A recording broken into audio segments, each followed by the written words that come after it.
Glória a Deus.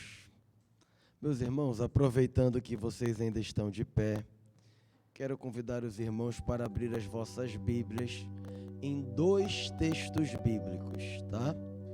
O primeiro texto bíblico se encontra no livro de Hebreus, capítulo 10. E o segundo texto vai ser 1 João, capítulo 5. O primeiro texto é Hebreus, capítulo 10, versos 38 e 39. Hebreus, capítulo 10, versos 38 e 39. Amém? Quem encontrou, diga amém. Amém?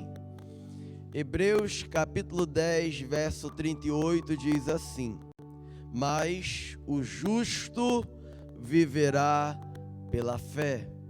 E se alguém se retirar, a minha alma não tem prazer nele. Nós, porém, não somos daqueles que se retiram para a perdição, mas daqueles que creem para a conservação da alma. Segundo texto, Epístola de 1 João, capítulo 5, amém? Versículo 4, somente a parte B, depois do ponto e vírgula. 1 João, capítulo 5, versículo 4, parte B, diz assim: e esta é a vitória que vence o mundo, a nossa fé. Amém? Podeis assentar no nome de Jesus.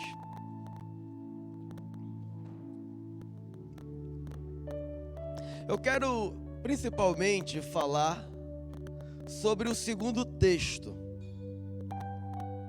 O primeiro texto que eu li foi para tentar fazer uma espécie de introdução àquilo que nós estaríamos abordando no segundo texto. Amém?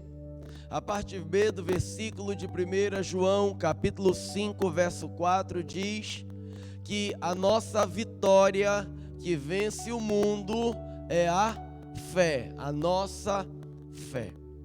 Mas esse texto, ele possui 3 palavras que precisam ser destacadas. A primeira palavra é vitória. A segunda palavra é mundo. E a terceira palavra é fé. Amém? Então, me permita fazer um cenário ou criar uma introdução. A maneira como nós olhamos para as coisas, a maneira como nós pensamos as coisas, ela muitas das vezes, em dados momentos, elas são mais importantes do que propriamente o fato, o objeto e a coisa. Tá todo mundo entendendo? Vou repetir. Às vezes é mais importante a maneira como nós olhamos para as coisas, para as circunstâncias, para os fatos, do que propriamente os mesmos fatos, coisas e objetos que olhamos. Tá todo mundo entendendo? Ou seja, o que eu estou tentando dizer é que a atitude do meu coração, a disposição do meu coração, a maneira como eu olho os fatos, as circunstâncias, ela às vezes é mais importante do que propriamente aquilo que eu estou olhando. Você vai entender com um exemplo. Dentro desse contexto, nós temos algo engraçado, irônico ou talvez trágico.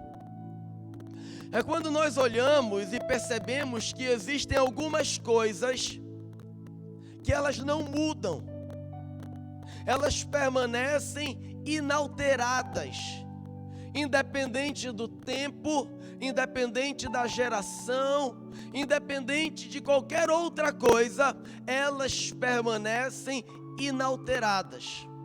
Mas existem outras coisas que, com o passar do tempo, elas mudam. E dentro desse cenário que eu estou descrevendo, assim é a forma que muitas das vezes olhamos, pensamos e imaginamos aquilo que vemos e observamos. Está todo mundo entendendo? Vou lhe dar um exemplo para ficar mais claro.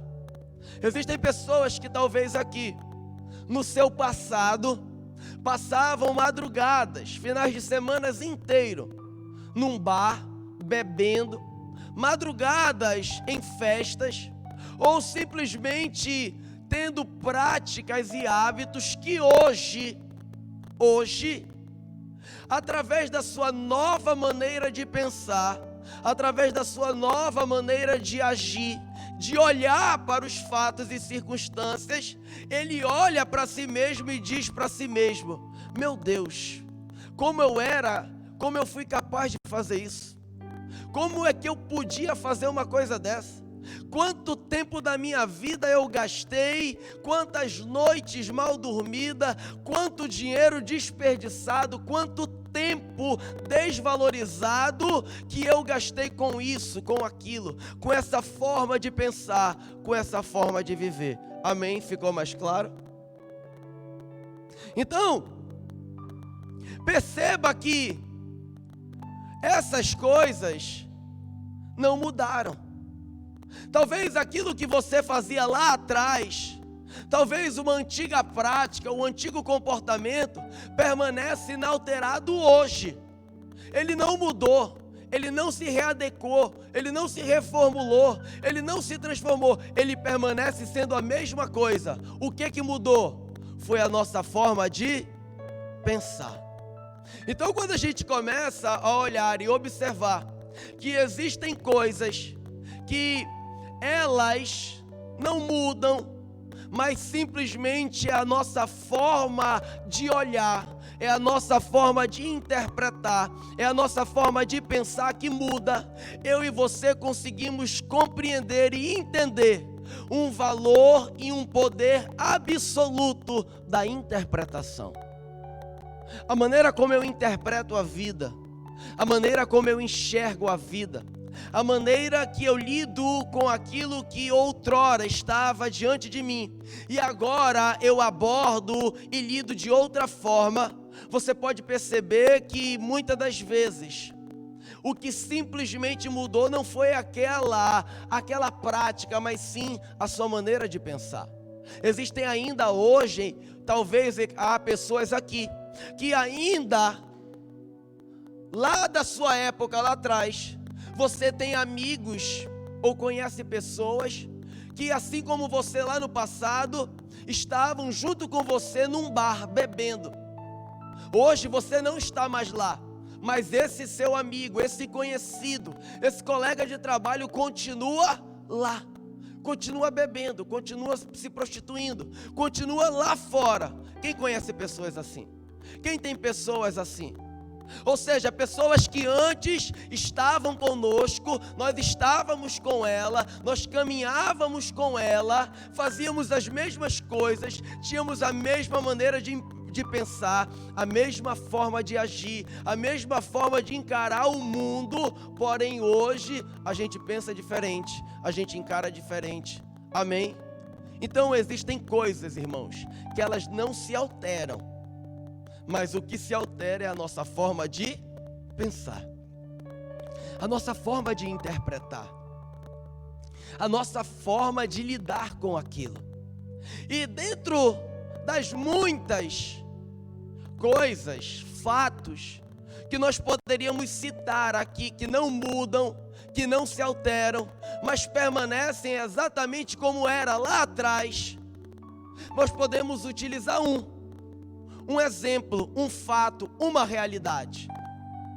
E é sobre esse fato, sobre esse elemento que eu quero falar. É a segunda palavra do verso que eu destaquei. de 1 João capítulo 5. Qual era? A primeira foi o quê? A segunda foi o quê? Mundo. Então, eu quero falar sobre o mundo. O mundo permanece o mesmo. O mundo continua o mesmo de antes do que você nasceu. Sabe? A mesma origem, a mesma essência permanece o mesmo. Ele não mudou, o mundo continua inalterado. A palavra do Senhor vai dizer através do sábio que não há nada novo debaixo do sol.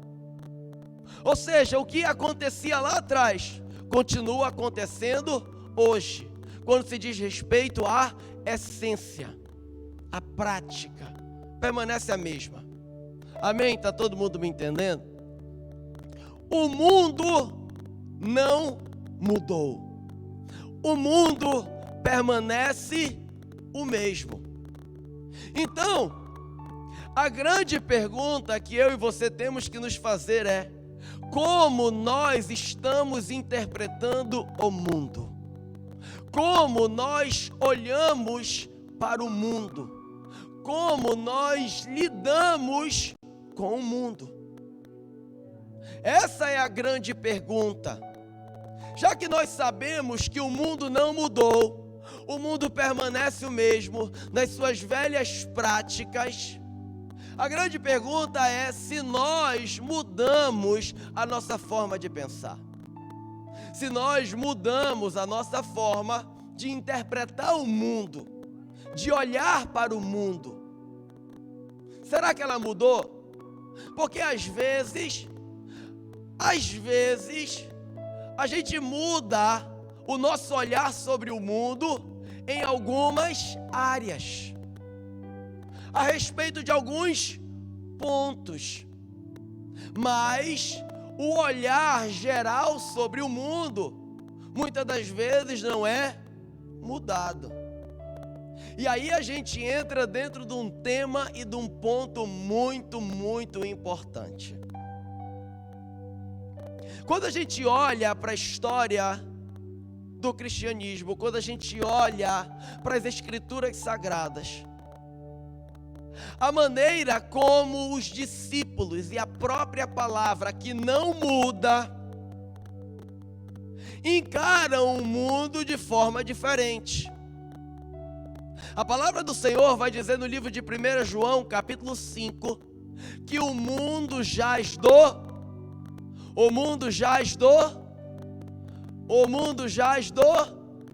maligno. O texto bíblico diz que o mundo é do maligno. Todo sistema, não se está falando da ordem criada, está se falando do mundo, as suas práticas, a sua forma de pensar, a sua forma de viver, os seus sistemas, a filosofia que domina, predomina e é autoridade sobre ele. Amém? A Bíblia diz, então olha a visão da Bíblia, olha a interpretação da Bíblia, olha como a palavra do Senhor encara o mundo. O mundo jaz do maligno. Amém? A Bíblia também diz mais, o Senhor Jesus vai dizer que nós vivemos no mundo, mas nós não somos do mundo. Então a gente já tem uma segunda forma de olhar para o mundo, é a declaração de Jesus: nós vivemos no mundo, mas nós não somos dele. Jesus também vai dizer que o mundo nos odeia. Por quê? Primeiro odiou a ele. E nos odeia porque nós não somos do mundo. Então significa que não há amizade entre a igreja e o mundo. Não há relacionamento entre as escrituras e o mundo. Está todo mundo entendendo? Então eu estou apresentando para vocês a maneira como a Escritura, como a igreja, como os apóstolos, como o próprio Senhor Jesus olha e encara o mundo. Posso acrescentar também que o apóstolo Pedro, na sua primeira epístola, no capítulo 2, vai dizer que nós estamos como peregrinos e forasteiros, ou seja, de passagem. Amém, irmãos? Então, todo mundo já entendeu o olhar da igreja, o olhar da Bíblia, a maneira como a palavra, como Deus, os apóstolos, o Senhor Jesus interpreta o mundo. Amém? E o grande problema e a grande pergunta é: como nós olhamos para o mundo? As Escrituras, e aqui eu acrescento, olhava o mundo como um campo de batalha. A igreja primitiva, os apóstolos do Senhor, olhava para o mundo como um lugar de guerra, um lugar de batalha, um lugar aonde a igreja e os crentes e os cristãos, os servos de Deus, estavam a todo tempo sendo afligidos, assolados, o mundo estava buscando a sua morte. Amém, irmãos? É muito importante que a gente entenda isso, irmãos. Então, quando a gente olha para a Bíblia e olha para a história da igreja, para os apóstolos, para os discípulos do Senhor, as pessoas olhavam para o mundo e sabiam que o mundo era um lugar aonde ele era um campo de batalha, um campo de guerra, aonde há forças e lutas, batalhas travadas no mundo espiritual, nesse mundo que pertence e jaz ao maligno contra a igreja. Amém, meus irmãos? Tem alguém dormindo aí? Está todo mundo acordado? Dá um glória a Deus quem está acordado. Que bom. Então, a Bíblia já está dizendo para a gente qual era a visão do mundo. A Bíblia já está demonstrando para a gente o que é o mundo. Diz mais, que aqui nós somos entregues à morte todos os dias. E a misericórdia, as misericórdias do Senhor são a causa de nós não sermos consumidos. Amém, irmãos? Isso é importante ficar claro, caso contrário a gente não entende o que 1 João capítulo 5 declara. Caso contrário a gente não entende o que o texto bíblico está dizendo, a revelação que a palavra do Senhor está declarando. Se a gente não entender isso, então nós sabemos que o mundo é um lugar de batalha, é um lugar de guerra, é um lugar que pertence ao maligno. Paulo, no livro de Efésios, capítulo 6, vai dizer que a nossa luta não é contra a carne nem contra a sangue, mas contra principados e potestades e hostes espirituais da maldade. E por que Paulo está dizendo que isso acontece? Porque nós estamos no mundo. Então a grande pergunta, e eu reforço, é como nós olhamos para o mundo. No passado, a igreja olhava para o mundo como um lugar de guerra, um lugar passageiro. E quando a igreja pensava no céu, imaginava o céu como o descanso da guerra, como o lugar aonde as pelejas, as batalhas cessaram. É por isso que João vai dizer que Deus limpará dos nossos olhos toda lágrima, e não haverá mais morte, nem pranto, nem clamor, nem dor, porque as primeiras coisas Por que se passaram? Porque nós não estamos mais no mundo. Amém, irmãos? Então, a pergunta, e eu estou fazendo ela várias vezes: como é que eu encaro o mundo? Existem pessoas que olham para o mundo como um lugar de lazer, não como um lugar de guerra. Existem pessoas que olham para o mundo como um lugar que a sua vida deve ser vivida. Existem pessoas que olham para o mundo como se aqui fosse simplesmente um momento que ele fosse, ou melhor, que a sua vida inteira ficasse, se resumisse a estar neste lugar. E não como este lugar, como um tempo de preparação, como um tempo passageiro, porque o foco, porque o olhar, porque o objetivo são as moradas eternas, o reino dos céus. Existem pessoas que elas estão muito confortáveis no mundo. E por que elas estão muito confortáveis com o mundo? Porque elas vivem igual ao mundo. Elas pensam igual ao mundo. Elas fazem as práticas do mundo. Elas olham para o mundo como o mundo olha para si. Porque caso contrário, nós temos que arrancar alguns versos da palavra do Senhor. Porque a Bíblia vai dizer que não há amizade, não há amor entre a igreja e o mundo. Jesus diz que o mundo nos odeia, que o mundo é contra nós. E quem é que domina o mundo? O maligno, o diabo. Quem mais? Os principados e potestades que atuam e trabalham. O que mais? O pecado.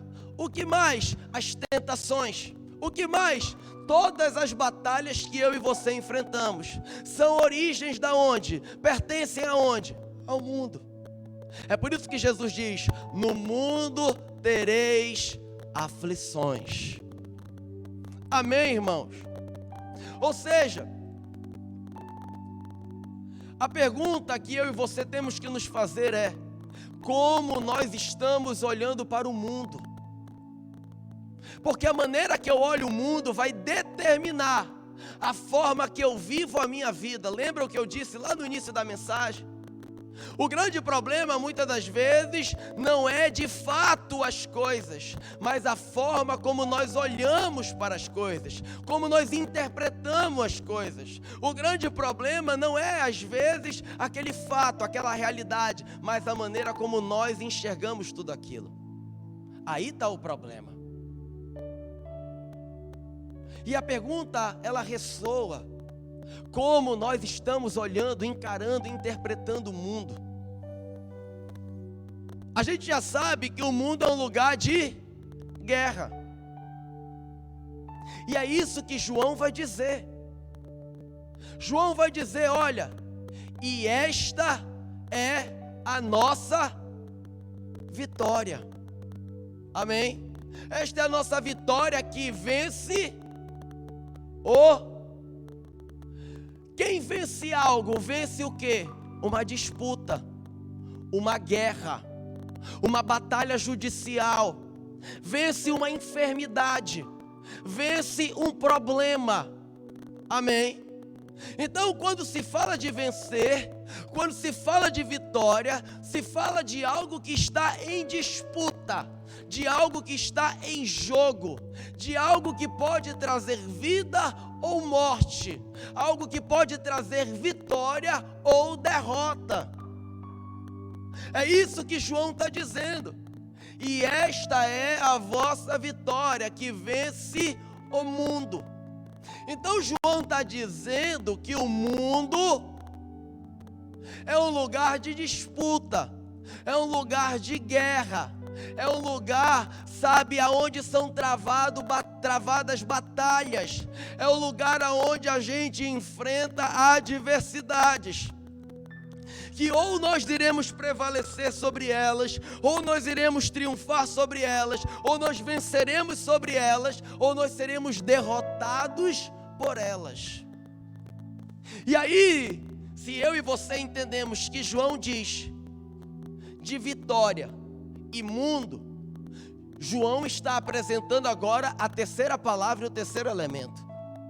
Existe algo que dá a vitória, existe algo que nos permite vencer, existe algo que nos faz triunfar, existe algo que nos faz vencer a batalha, a disputa, a peleja e não ser sucumbido por ela. O que é? É a nossa fé. É a nossa fé.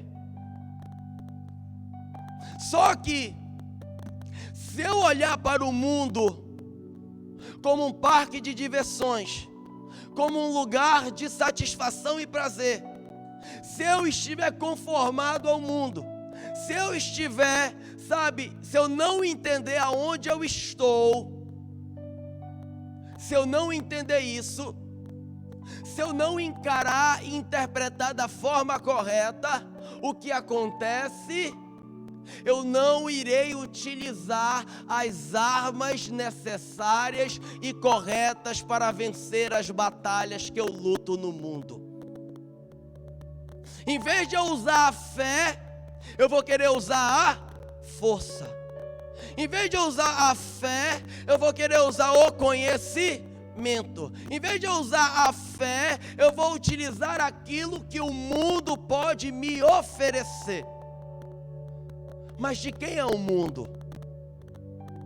O mundo jaz do, e ele vai te oferecer a arma correta, ele vai te oferecer o elemento certo, ele vai colocar a espada correta, a arma correta? Não. Ele vai te enganar, ele vai te distrair, ele vai fazer tu olhar para onde tu não deve olhar, ele vai fazer tu prestar atenção aonde tu não deve prestar atenção, ele vai te corromper e te induzir ao erro. E ele faz isso de muitas formas. Por quê? Porque ele sabe que um homem, uma mulher cheia de fé, ele se aproxima de Deus. Se a gente não entender isso, irmãos, a gente não entendeu o nosso propósito aqui nessa terra. Se a gente não entender isso, irmão, a gente vai estar desarmado. Se a gente não conhecer o inimigo que a gente está enfrentando, se eu não conhecer o lugar, quando a gente olha para livros de guerra, um grande método e forma de se ganhar uma guerra é se conhecer o adversário. E não só conhecer o adversário, mas conhecer o campo de batalha. Olhar para o lugar e ver em que lugares aquele adversário pode armar uma cilada, uma armadilha, preparar uma emboscada. Então quem está lutando uma guerra, além de conhecer o adversário, conhecer as armas do adversário, ele também conhece e procura estudar o campo de batalha. E o que o inimigo tem feito? O inimigo tem feito muitas pessoas a olhar para o mundo como se não fosse um campo de batalha. O inimigo tem feito muitas pessoas olhar para o mundo como um lugar de entretenimento. O inimigo tem feito muitas pessoas olhar para o mundo como se a vida deles toda fosse para ser vivida aqui nessa terra. O inimigo tem feito muitas pessoas e falado ao coração de muitas pessoas que na verdade eles foram chamados aqui e eles estão aqui para serem felizes e desfrutarem de todos os prazeres e alegrias que o mundo, que o dinheiro, que a fama, que a tecnologia, que tudo pode dar. Eu estou aumentando alguma coisa aqui, irmãos? Eu estou falando alguma inverdade aqui, irmãos? Essa é a realidade. Por quê? Porque o propósito do inimigo é fazer você pensar que o mundo é um lugar seguro e tranquilo. E aí você pode ficar confortável, numa zona de conforto, distraído. Você pode continuar vivendo como vivia lá atrás, porque está tudo bem. Amém, irmãos? É isso que o inimigo faz e tenta fazer. Fazer a gente ter o conceito, a visão, a interpretação errada do lugar aonde a gente está e achar que a nossa vida se resume aqui. E aí, com esse conceito, com essa ideia, naturalmente a gente vai ter a atitude errada, a gente vai ter a disposição errada, a gente vai lutar as guerras com as armas erradas, a gente vai se distrair com coisas que servem apenas como cilada, porque o que ele quer é nos iludir, é nos enganar, é nos confundir. Por isso ele é chamado de pai da mentira.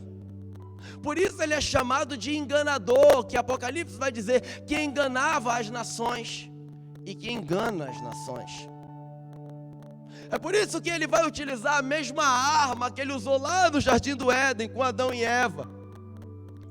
Ele vai tentar distorcer a palavra, ele depois vai tentar negar a palavra, e o propósito é um só: abalar e abater a fé do homem e da mulher de Deus. O propósito é esse. Existem pessoas que pensam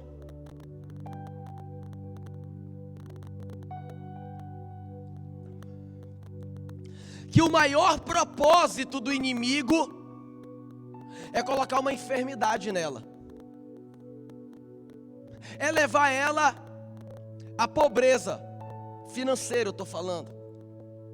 Existem pessoas que pensam que o maior propósito do inimigo é matar aquela pessoa fisicamente. Eu quero te dizer que esse não é o propósito do inimigo. E alguém pode pensar: mas pastor, a palavra do Senhor vai dizer que o ladrão veio para roubar, matar e destruir. Só que é importante que a gente entenda e aprofunde e engrosse o caldo. Ele veio para roubar, matar e destruir o quê? A fé, irmão. A fé, irmão. A fé, irmão. E você vai entender o que eu estou querendo falar. E ele, como astuto, ele vai utilizar, entenda, o propósito não é esse, mas ele vai usar como cilada, ele vai usar como armadilha, como laço, o quê? Uma enfermidade, um familiar, uma tentação, um pecado. Por quê? Porque na enfermidade, o crente que não entendeu que a fé é o firme fundamento, o que ele vai colocar como laço e dardos? Cadê teu Deus que cura? Cadê teu Deus que sara? Cadê o teu Deus? Se Deus é amor, se Deus é justiça, por que Ele está permitindo tu passar essa injustiça? Se Deus é amor e Ele é dono do ouro e da prata, por que Ele não abre uma porta de emprego para ti? Se Deus tem todo o poder, por que Ele não te cura? Se Deus tem todo o poder, por que que Ele não muda esse cenário no meio da tua casa e da tua família? Aí Ele usa quem? Pessoas para lançar isso no nosso ouvido. Mas qual que é o grande propósito? Abalar a fé, abater a fé, afastar o homem da fé. Por que que eu estou dizendo isso? Porque ele sabe que um homem sem fé é um homem longe de Deus. Um homem sem fé é um homem fracassado, é um homem derrotado. Por isso Hebreus capítulo 6 vai dizer que sem fé é impossível agradar a Deus. E ele sabe que a maneira como o indivíduo pode se distanciar de Deus é como? Abandonando a fé.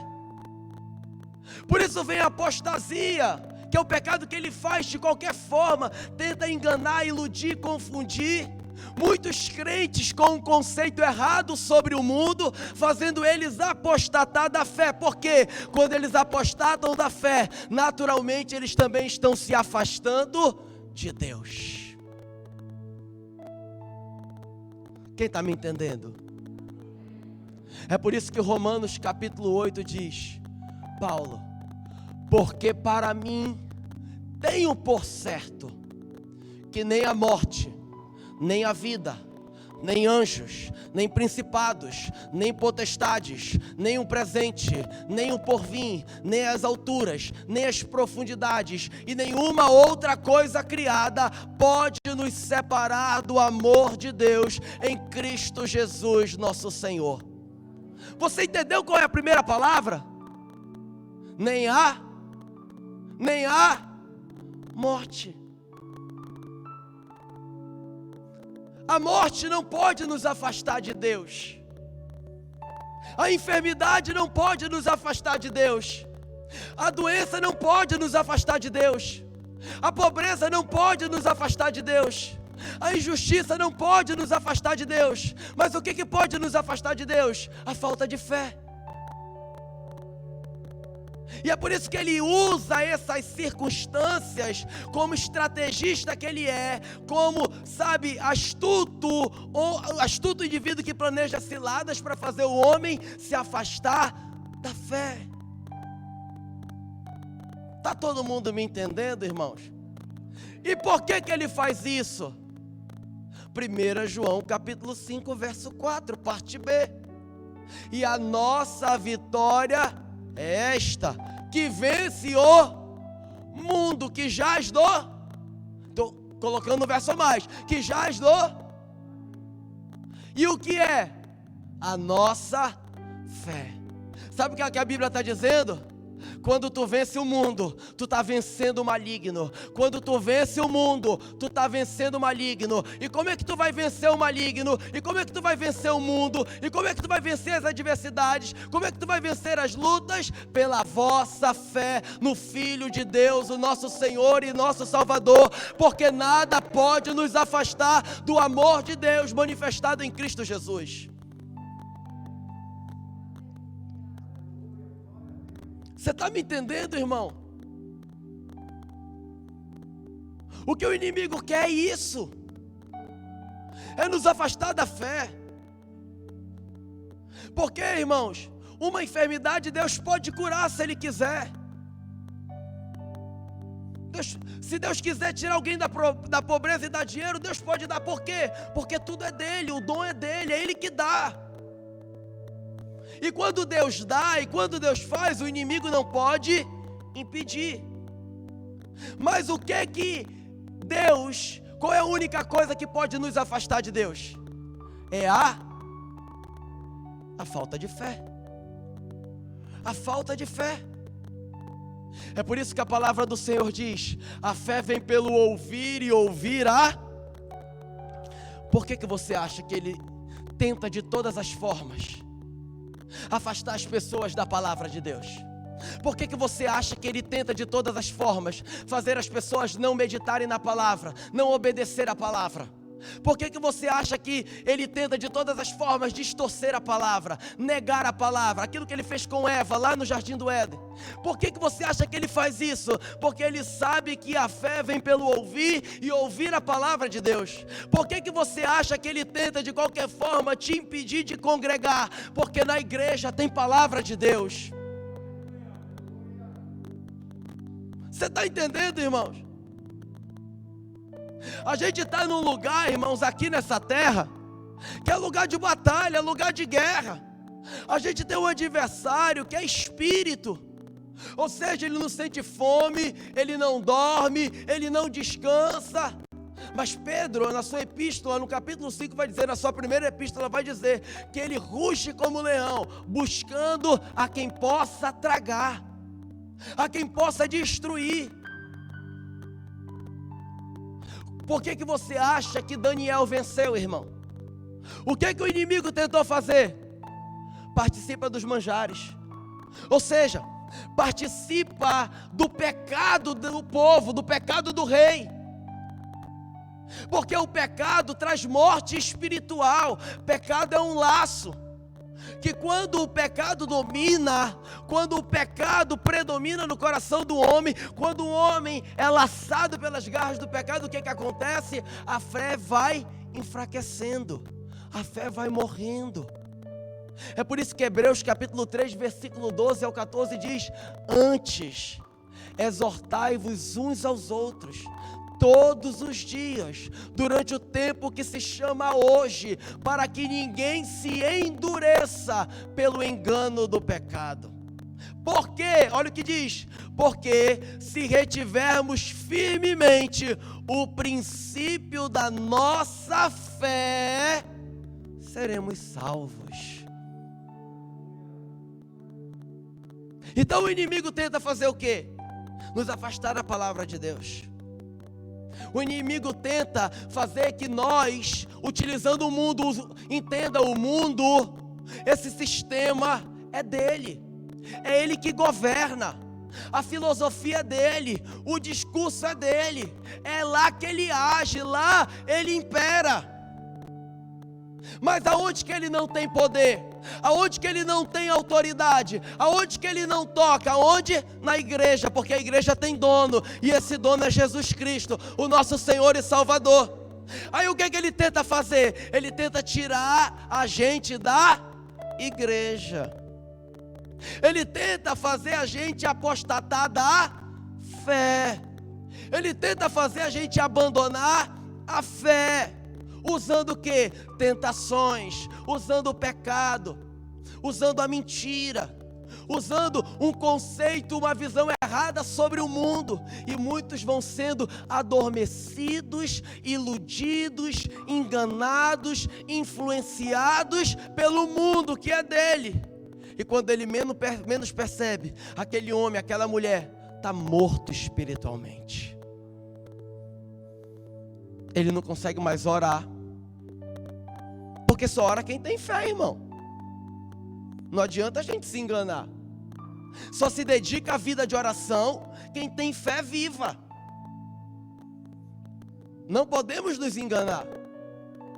Só se dedica à palavra e obedece à palavra e guarda a palavra quem tem fé viva.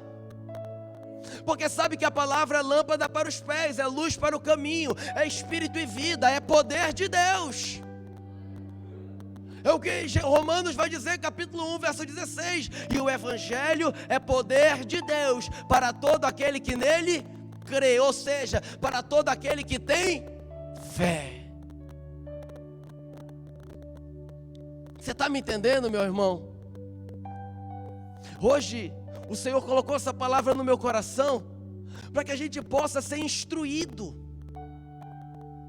a entender onde a gente está. O nosso lugar não é aqui, irmão. O Senhor Jesus disse: olha, eu vou preparar lugar. Se o nosso lugar fosse aqui, irmão, Jesus não precisava preparar nenhum outro lugar. Quando Jesus foi questionado, ele diz o quê? Para Pilatos: olha, o meu reino não é neste.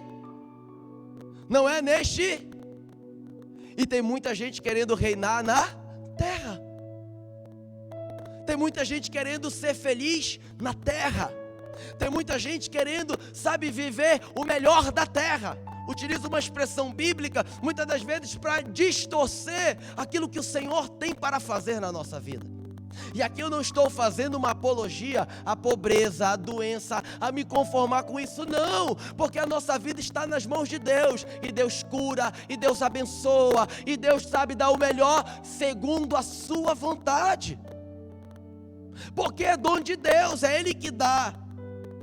Mas tudo isso é consequência. Buscai primeiro o reino dos céus e a sua justiça, e as demais coisas vos serão acrescentadas. Você está me entendendo?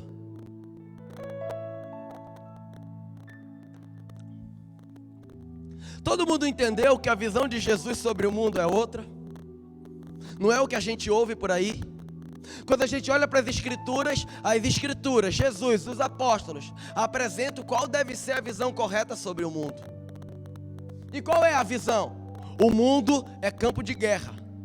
O mundo é lugar de batalha. O mundo é lugar de armadilha e ciladas. o mundo jaz do maligno. E Jesus diz: no mundo tereis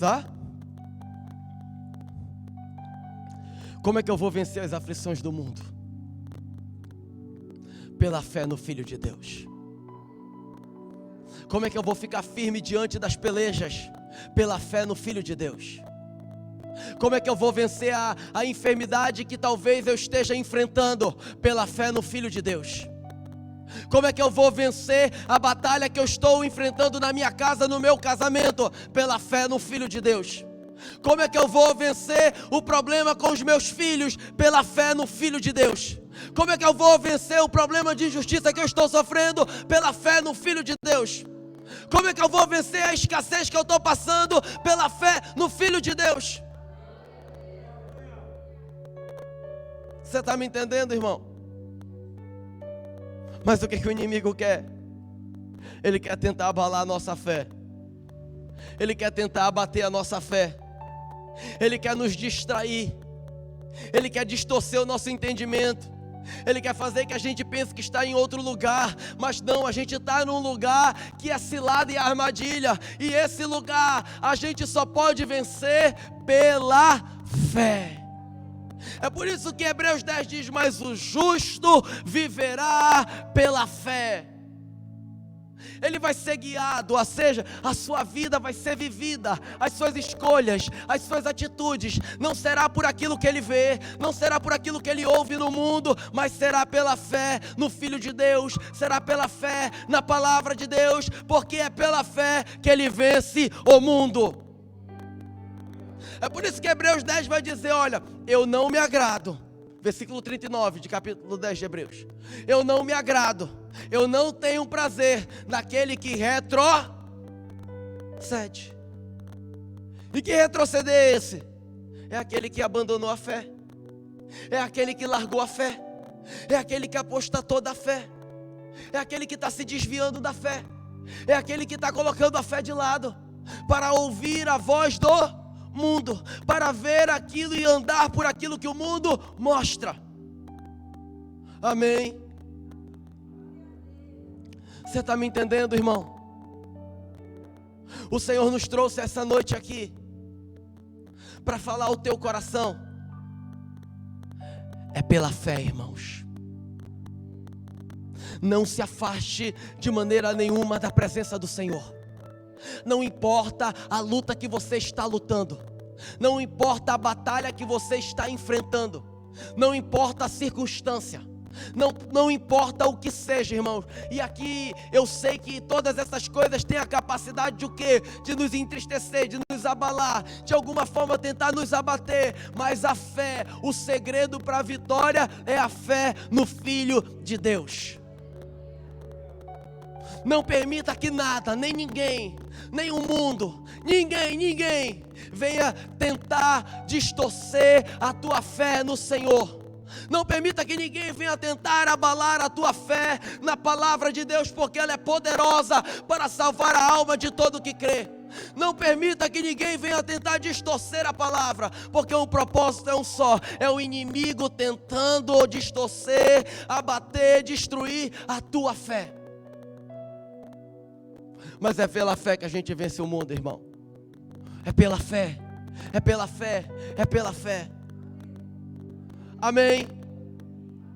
Você entendeu o que eu disse? O inimigo não está preocupado. Irmãos, a Bíblia diz que preciosa é aos olhos do Senhor a morte dos seus santos. Quando chega na vida do crente, na vida do santo, irmãos, a vida dele está na mão de Deus. Quando chega a hora, irmão, pode orar, pode fazer campanha, pode fazer o que quiser. O inimigo pode até querer fazer alguma coisa, mas vai acontecer na hora que Deus falar: não, eu estou te chamando, vem. É agora, vem.